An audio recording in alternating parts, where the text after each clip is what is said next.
buenas tardes. Hola. Bien. Hola, buenas tardes. Antes de comenzar, vamos con algunos anuncios. Vamos a tener una primera parte del encuentro en la que vamos a transitar por algunos de los conceptos principales de los dos textos de Emilio Tenti Fanfani. Y durante esa parte ustedes van a poder hacer algunas preguntas o tener intervenciones en caso de que lo necesiten vía chat. Abajo tiene una barra de instrumentos en los que tienen la función de chatear y pueden escribir. O bien, si quieren hablar, pueden levantar la mano para que le activemos el audio y de esa manera podamos intercambiar ideas. Lo hacemos de esta manera porque si hablamos en este momento somos 70, probablemente lleguemos a 90. Si hay 6, 7 que quieren hablar, se hace mucho ruido y es muy incómodo para todos los demás. Yo voy a tratar en la primera parte de moderar un poco la conversación y Mónica, a través de su pantalla, les va a ir haciendo la presentación de algunos conceptos y nos va a proponer algunas preguntas, algunas pistas para pensar algunas cuestiones.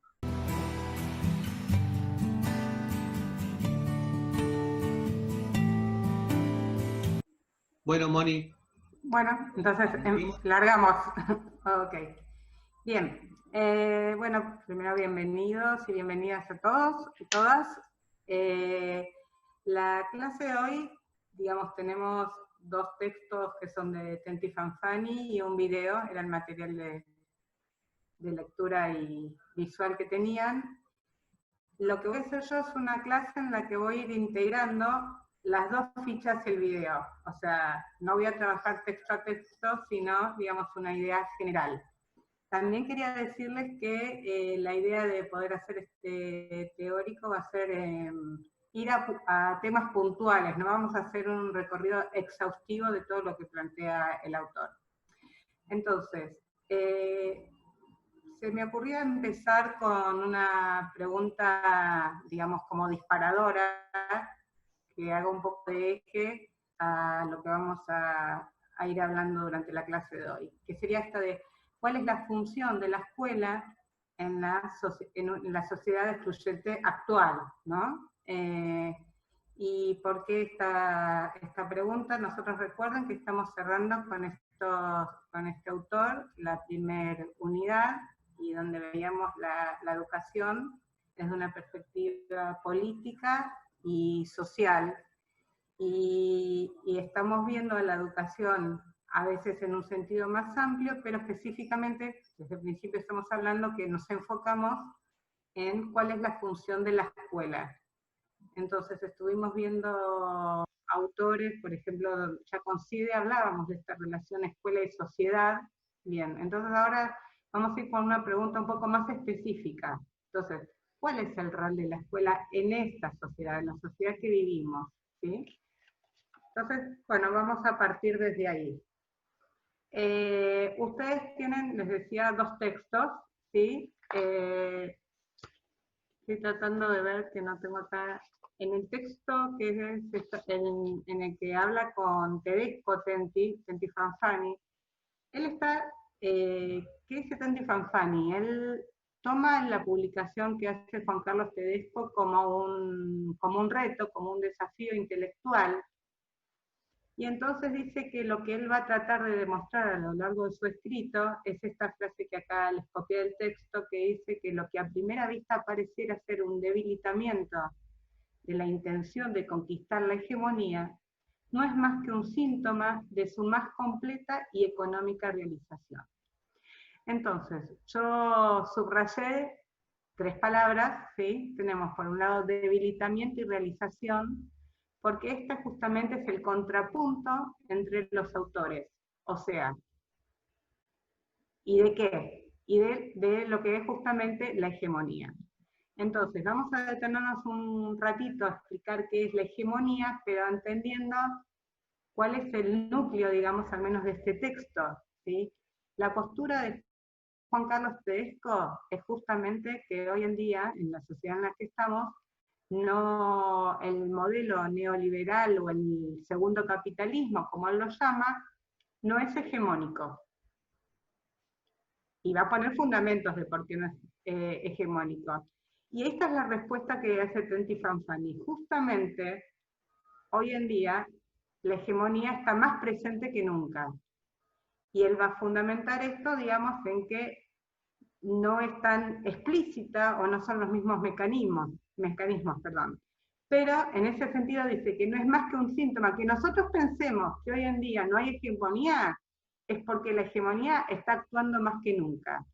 Este sería el debate, digamos, y lo tiene Tenti Fanfani, digamos, como un interlocutor imaginario, porque obviamente esto no es una mesa en lo que están hablando punto a punto estos dos autores.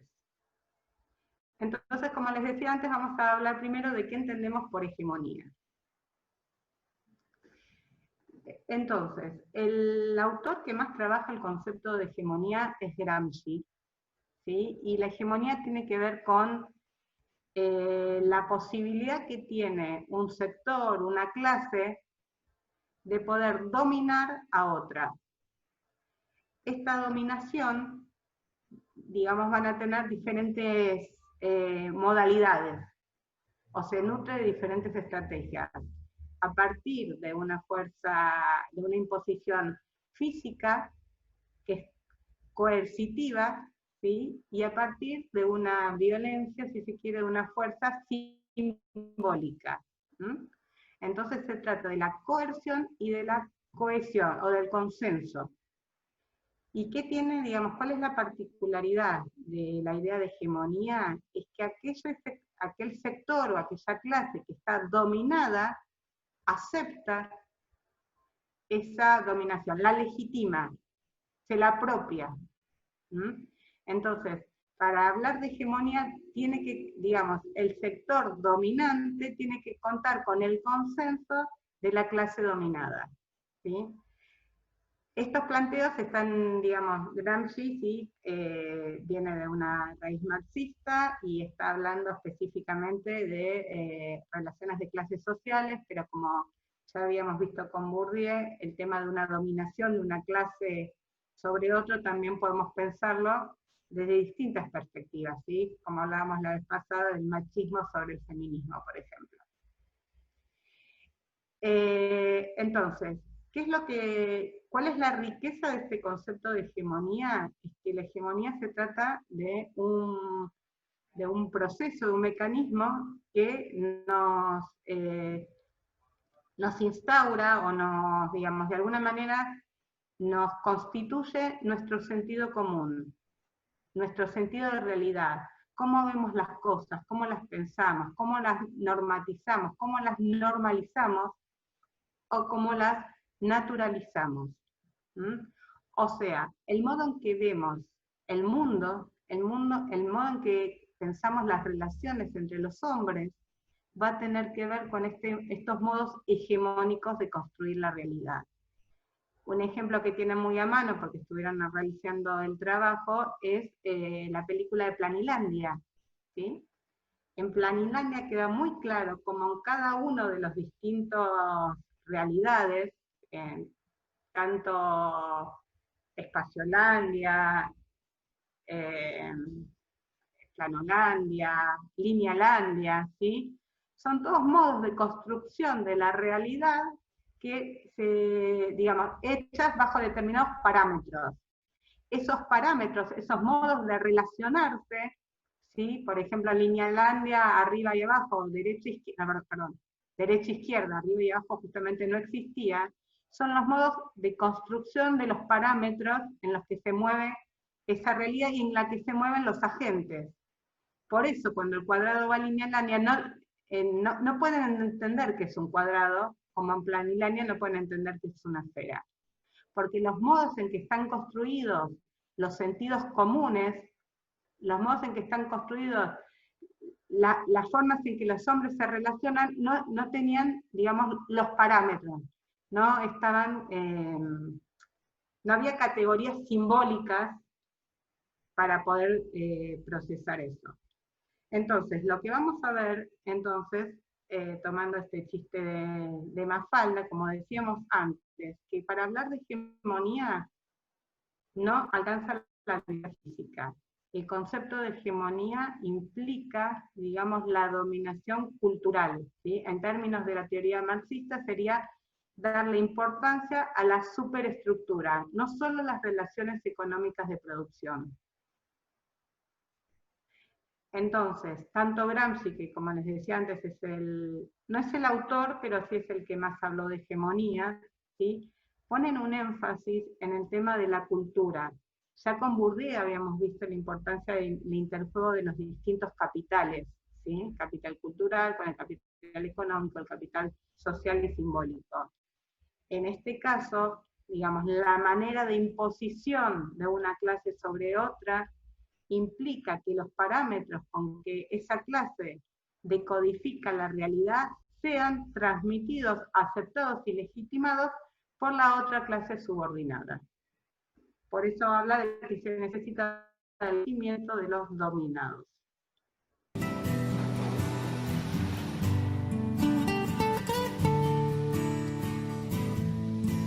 Bien. Entonces, en el otro texto, por eso digo que vamos integrando ambos textos, ¿sí? Tenti Fanfani plantea, digamos, dos modelos de capitalismo. Este primer capitalismo que es industrial, que, digamos, es contemporáneo desde el punto de vista del desarrollo económico, hablamos de un capitalismo industrial.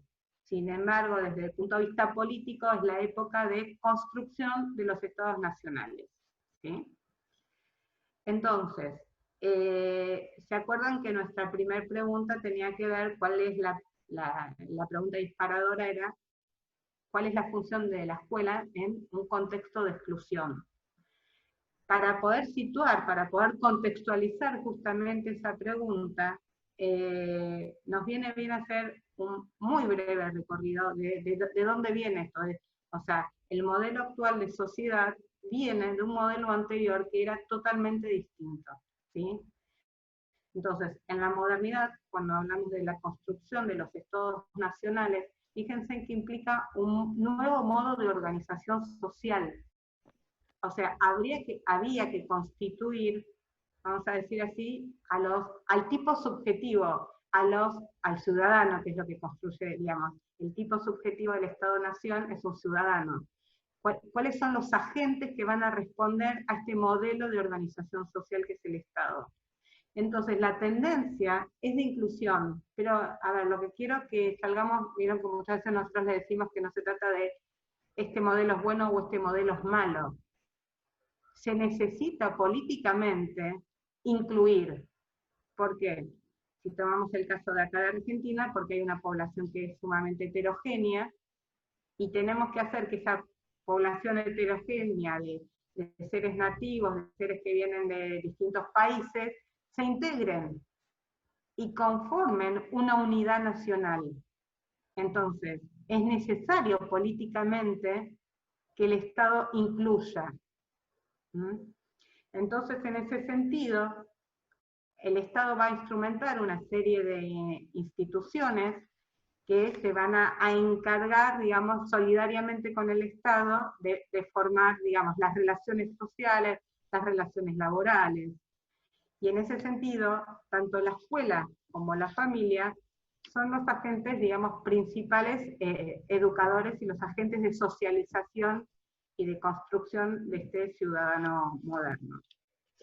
Entonces, podemos plantear Moni, como... te hago de marcador de tiempo, estamos a 18 minutos del corte. Uy, bueno, entonces tengo que ir más rápido. Ok. Entonces, lo que decía es que este Estado moderno entonces es un Estado educador, y la escuela cumple un rol fundamental en esta cohesión. ¿no? en esta inclusión. Ahora vamos a ver que este estado se basa en, digamos, tiene categorías. Entonces, cuando decimos que en la modernidad, ¿sí?, el Estado es constructor de hegemonía, estamos diciendo que el Estado crea categorías de percepción y valoración del mundo. Eso es la construcción de hegemonía. Entonces, este Estado, ¿sí?, impone, el Estado, como dice Tendy Fanfani, tiene un monopolio de imposición. ¿Y de qué? De un lenguaje oficial. Digamos, si la idea es cohesionar, si la idea es incluir, todos tenemos que hablar el mismo idioma, construir, donde todos venimos de un pasado heterogéneo, construir una historia común, ¿sí? Y así va generando distintos, digamos, mecanismos unificadores a nivel para construir la idea de, ya como les decía antes, de nación y de ciudadano y de instituciones socializadoras, constructoras de ese objetivo integracionista que tenía este primer Estado.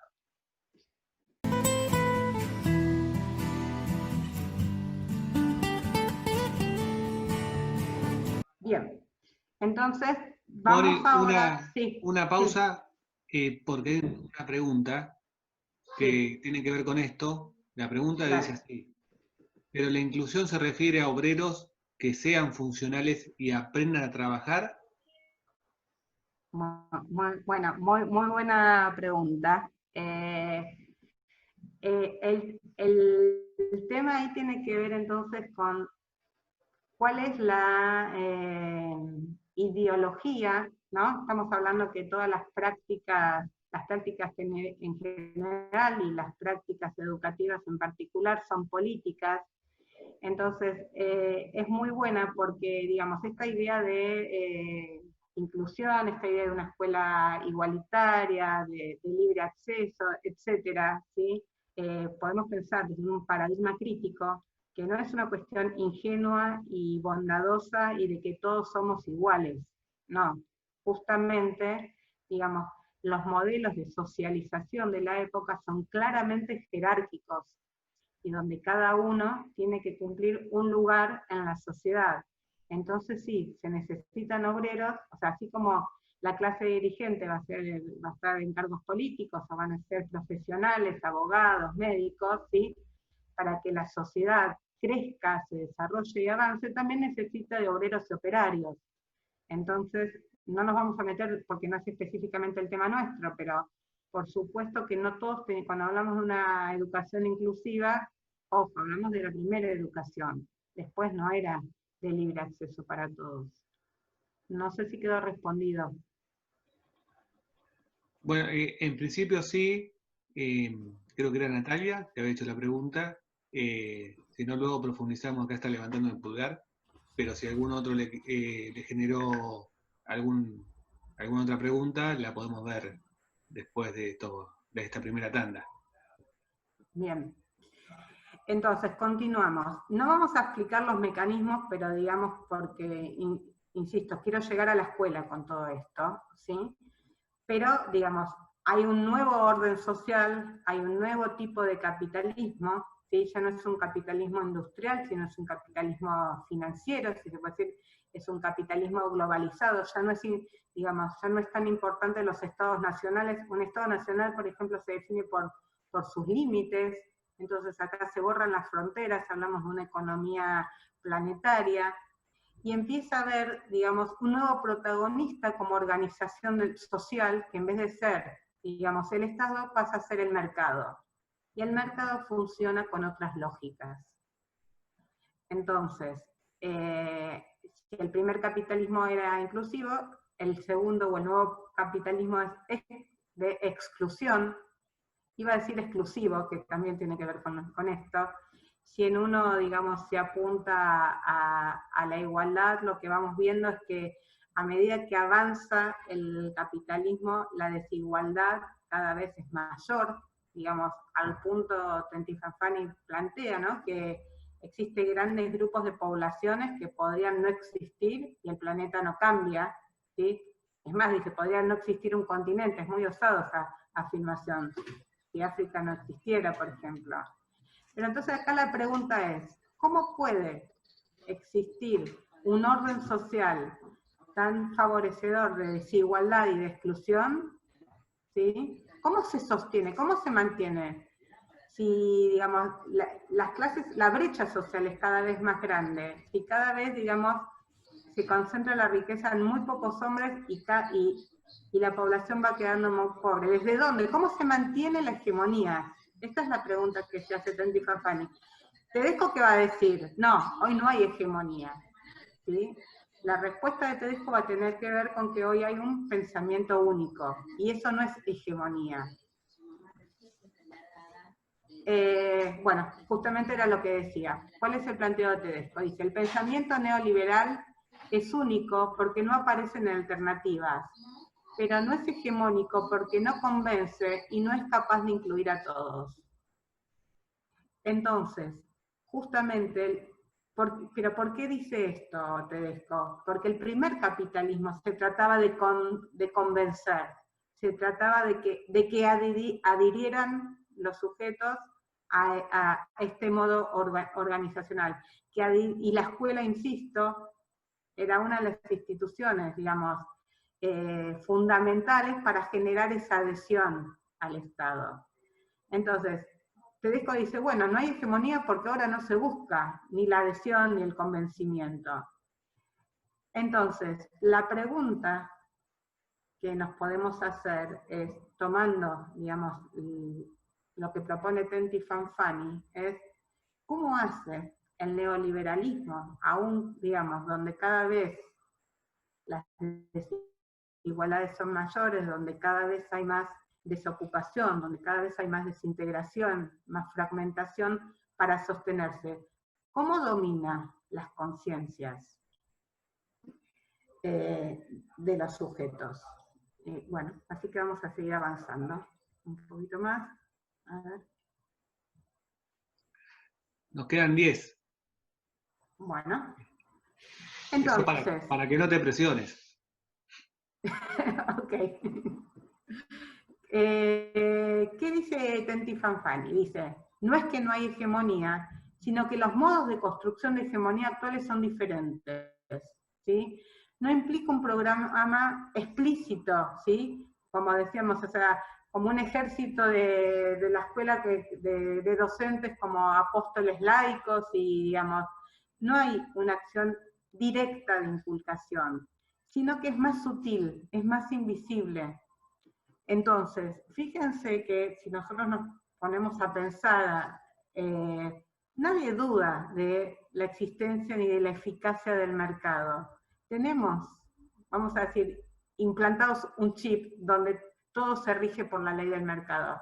Pero esto no, ni siempre fue así, ni es la única, ni es el único modo en que podemos organizarnos socialmente. Sin embargo, esto está instalado, uno diría casi como si fuera una segunda piel, casi por naturaleza, lo tenemos incorporado en nuestros modos de pensar y de, como diría Bourdieu, de sentir y de actuar. Entonces, la escuela ya no cumple el rol que cumplía, ¿sí? Pero hay otros agentes, digamos, de socialización o otros agentes encargados de esta construcción de hegemonía. Por ejemplo, los medios de comunicación. Y en cuanto a medios de comunicación, realmente cada vez se van desplegando más, ¿sí? Porque a lo mejor no son los mismos medios de comunicación que cuando escribió Tenty Fanfani este artículo, sino que, digamos, ya Instagram quedó corto, TikTok, digamos, cada vez hay nueva tecnología y nuevos medios de comunicación, ¿sí? Que se van agregando en esta forma de construcción de lo que es la realidad.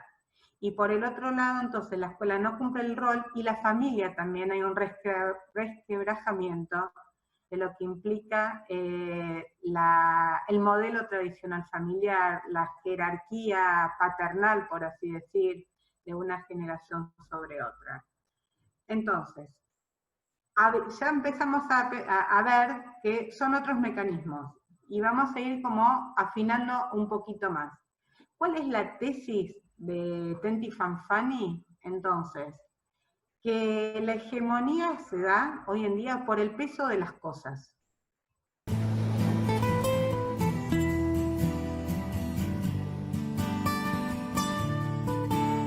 Cuando hablamos por el peso de las cosas, si ustedes quieren hacer una comparación con lo que veíamos, o un paralelismo con lo que veíamos con Bourdieu, podríamos pensar en las estructuras objetivas, ¿sí?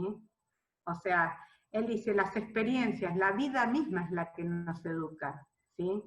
La casa donde uno habita, no sé si se acuerdan en el teórico de Christian, ¿sí? Cuando había una viñeta, un chiste que hablaba justamente de esta educación online de hoy en día, virtual, que no es lo mismo, ¿sí? Estar en una casa con varias computadoras y comodidades que estar todos aglutinados en un ambiente, ¿sí? Entonces, la casa donde uno habita, uno no se da cuenta, por eso digo, está tan naturalizado, pero ya nos va creando, digamos, nuestra modo de actuar en el espacio. ¿Mm? El lugar que se ocupa en la familia, no es lo mismo ser hombre que mujer en una familia, no es lo mismo ser el primogénito que el más chiquito, ¿sí? El tipo de jerga o de lengua que se habla, el trabajo, si sos ocupado, si tenés trabajo, si haces changa. Piensen hoy en día, ¿sí? Cómo esta cuestión del aislamiento social preventivo y obligatorio, cómo impactó tan diferente en las distintas personas a nivel laboral, ¿sí? Porque no es lo mismo el que tiene un trabajo en relación de dependencia, el que tiene un emprendimiento, el que tiene una empresa y tiene que pagar a los empleados, y aquel que vive de changas, ¿sí? Es totalmente distinta a la realidad que tenemos, ¿no? Bien. Entonces, es importante a ver, necesito saber, por gestos que vayas viendo, si queda claro que lo que cambió es la economía planetaria, o sea, el capitalismo es otro, quien nuclea, quien organiza socialmente es otro, antes era el Estado y hoy es el mercado, los mecanismos de producción de hegemonía son otros, y esto tiene un impacto directo en la subjetividad, en la construcción de los agentes sociales, ¿sí? Entonces, Tenti Fanfani plantea de que hay, como les decía antes, un grupo importante de gente en la cual, digamos, su realidad es la de vivir en un medio donde predomina la inseguridad, donde, digamos, o están desempleados o están subempleados, donde hablábamos antes del espacio recién, pero ahora podemos incluir la variable tiempo. El tiempo del que está desempleado es un tiempo muerto, es un tiempo de inactividad, de improductividad. Piensen qué nos pasa a nosotros, muchos de nosotros, mucha gente que no sabe qué hacer, que está aburrido, que está ansioso, pero solamente por estar en la casa. Imagínense alguien que no tiene proyección, no tiene proyectos, no tiene, digamos, un incentivo, no tiene un mañana. Entonces, Moni, todo esto va... Sí, ¿te puedo interrumpir para una pregunta? dale. En el marco de cuando se plantean que las cosas sociales educan, Marcela Sí. lo que pregunta es si cuando se habla de trabajo es lo mismo que hablar de mercado. Ok. Sí, sí. A ver, con el trabajo, la posición en el mercado, sí, a ver, puede ser empleado y desempleado, siguiendo lo que estaba hablando recién, ¿sí? Pero la posición en el mercado, uno puede estar empleado y, como dice, ¿se acuerdan Bourdieu que arma estas distinciones, esas categorizaciones? Entonces, uno puede incluso, o sea, puede tener mucho capital cultural y poco capital económico. Entonces, la posición del mercado no necesariamente va de la mano con trabajo o no trabajo. Por supuesto que el que no tiene trabajo va a estar en un posicionamiento muy inferior respecto a la parte de capital económico, pero el mercado en sí es como más amplio pensarlo. ¿Sigo o...? Bien, seguís, te quedan 2 minutos para que se corte, así que tal vez tengamos Bueno, que retomar entonces, en la otra, pero después que se corte vamos a tener que esperar 2 o 3 minutos a que todos vuelvan a engancharse con este mismo link a la reunión. Bueno, entonces voy a, aunque sea terminar con, estas son preguntas, ¿sí?, que surgen a partir del texto y los videos, ¿sí? Por ejemplo, ¿cuál es, y con esto habíamos empezado, ¿no? ¿Cuál es o debería ser la función de la escuela en una sociedad excluyente? El concepto de igualdad, que de hecho habían preguntado antes, ¿no? Si, o sea, estas preguntas tienen que ir para empezar a introducirnos en el rol de la escuela, ¿sí? La igualdad se alcanza ampliando el acceso a la educación escolar, ¿sí? No sé si recuerdan el video donde Tenti Fanfani hablaba, ¿sí?, de que hay como una necesidad de un reclamo de parte de la sociedad de que se masifique la escuela, pero no hay una pregunta sobre qué es lo que da la escuela, qué es lo que enseña o no enseña la escuela. La certificación, decía Tenti Fanfani, no es garantía de apropiación de capital cultural.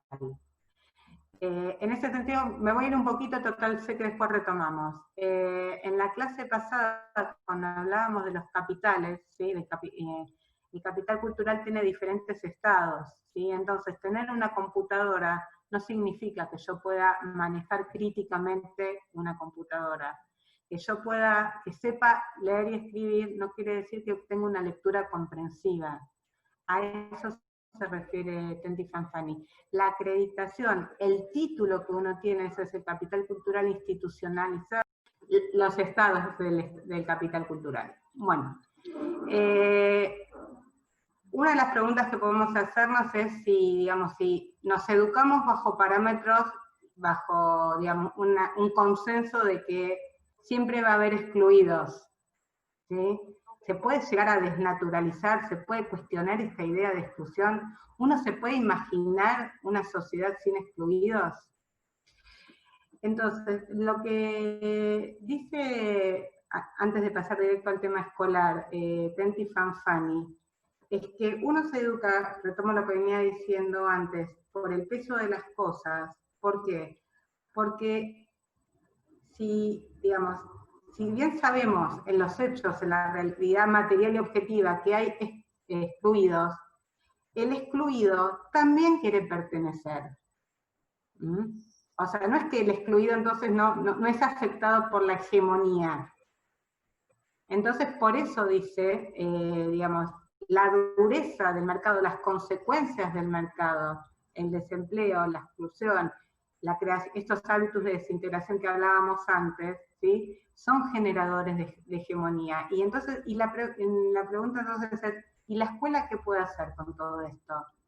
Y ahí es interesante, de alguna manera, podemos retomar lo que plantea Siede, ¿no?, en cuanto a esta relación escuela y sociedad. ¿Por qué? Porque si ustedes escucharon el video, Tenti Fanfani plantea de que lo que sucede en la escuela es como si fuera un reflejo, dice, lo que pasa en la escuela es lo que pasa en la sociedad.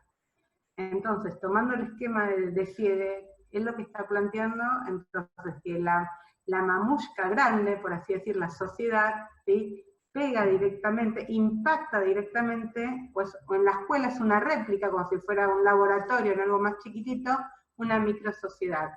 Sin embargo, ¿sí?, voy a la anteúltima pregunta, eso es lo que estoy tratando de explicar, dice, si lo que sucede en la sociedad se siente en la escuela, ¿cómo la escuela puede ser una institución contracultural?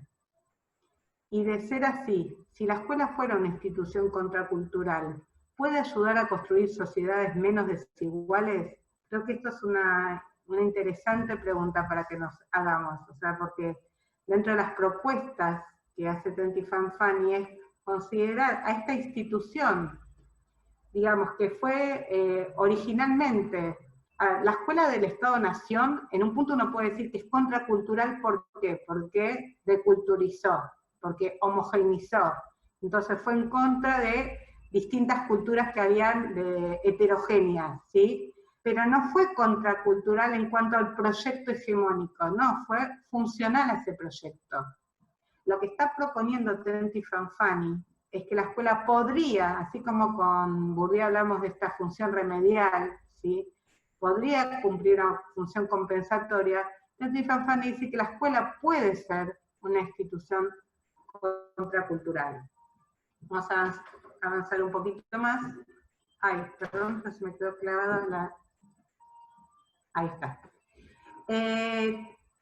Tenty lo que dice entonces es que hay una correlación entre las desigualdades sociales y escolares. O sea, que hay escuelas pobres para chicos que vienen de sectores pobres. Entonces, esta dice que hay una reduplicación.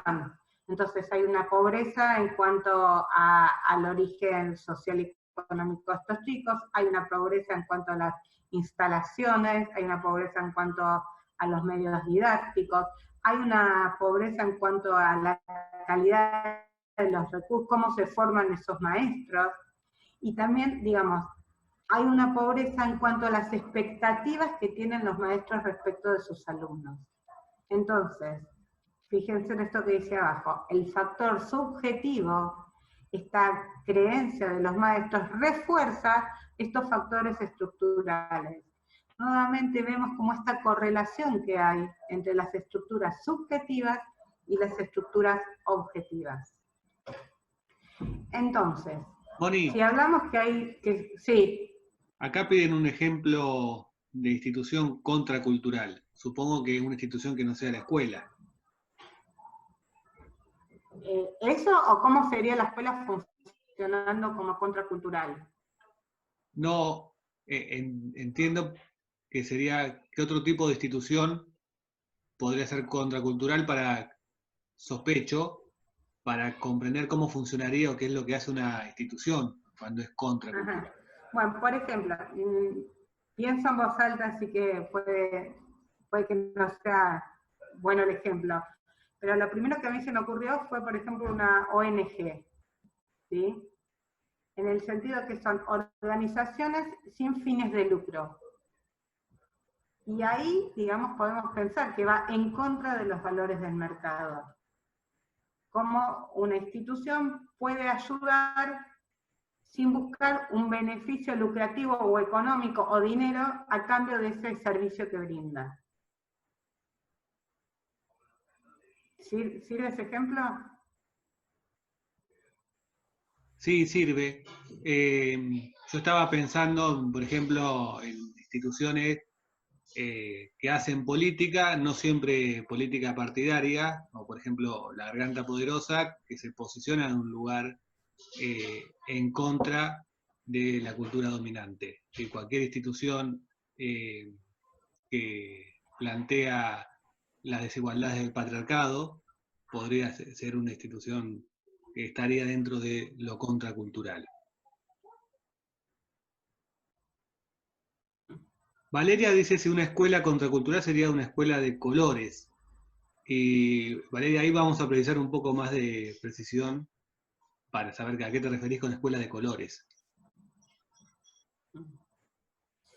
Sí, yo también necesito la misma aclaración. Y mientras tanto, quiero insistir en esto. La escuela puede funcionar como una institución. No es que hay escuelas funcionales y hay escuelas contraculturales, ¿sí? Sino que se pueden dar al interior, que está planteando Tenty Fanfani, que se pueden dar al interior de la escuela mecanismos que vayan en otra lógica, que cuestionen el orden vigente. De por sí dice, digamos, la escuela pública donde predomina esta lógica digamos, de la inclusión y no de la exclusión. Después uno, digamos, ya venimos cuestionando de qué tipo de inclusión se trata, ¿sí? Pero de por sí ya está pensada desde otro lugar la escuela. Lo que me parece interesante es que también no parte de un optimismo ingenuo, no es que la escuela va a cambiar la sociedad, ¿sí? Él plantea que para pensar una escuela que tienda a igualar oportunidades, ¿sí? Se necesita también un mínimo de igualdad social. Tiene que haber también una correspondencia, digamos, en los otros campos, porque si no es otorgarle a la escuela y a la cultura un lugar de mucha omnipotencia. Entonces, ¿qué sería contracultural, por ejemplo? es empezar vamos a tomar lo que dice Brailovsky también, ¿sí? En el sentido de que tenemos muy arraigado que hay ciertos modos de, no sé, de enseñanza que son, no sé, coercitivos, represivos, que estudiar de memoria está mal, esto que habla Brailovsky.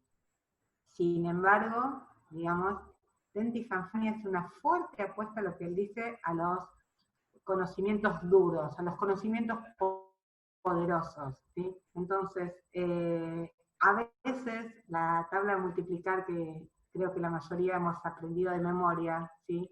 No sirve. O sea, hay ciertas cuestiones que uno cuestiona la metodología y no se da cuenta después, digamos, para qué nos puede servir en la vida. Aprender a leer no es solo poder unir letras, insisto en esto. Aprender a leer implica poder leer, como decía, como aparece en el texto de Siede, no solo el currículum oficial, sino poder leer otras lecturas, tener autonomía. Cuando nosotros hacemos mucho hincapié en las correcciones, cuando les decimos, ojo cómo escriben, no se nota un hilo conductor, es darles herramientas, no somos solamente obsesivos, hinchas, por así decir, sino que realmente la escritura, el poder expresarse, no todos tenemos la capacidad de poder expresarnos, ¿sí? Y esas habilidades, la escuela es un lugar, digamos, por excelencia donde poder adquirirlo. Esto es lo que está planteando Tenty. No sé si apareció en la aclaración de la escuela de colores. Esto no estaba ensayado y Cristian no sabía, el PowerPoint no lo había a priori, pero quiero mirar lo que dice la próxima, ¿no? Justamente apuntada a eso, ¿no? Que la reflexibilidad es una competencia potencial que requiere recursos y condiciones sociales.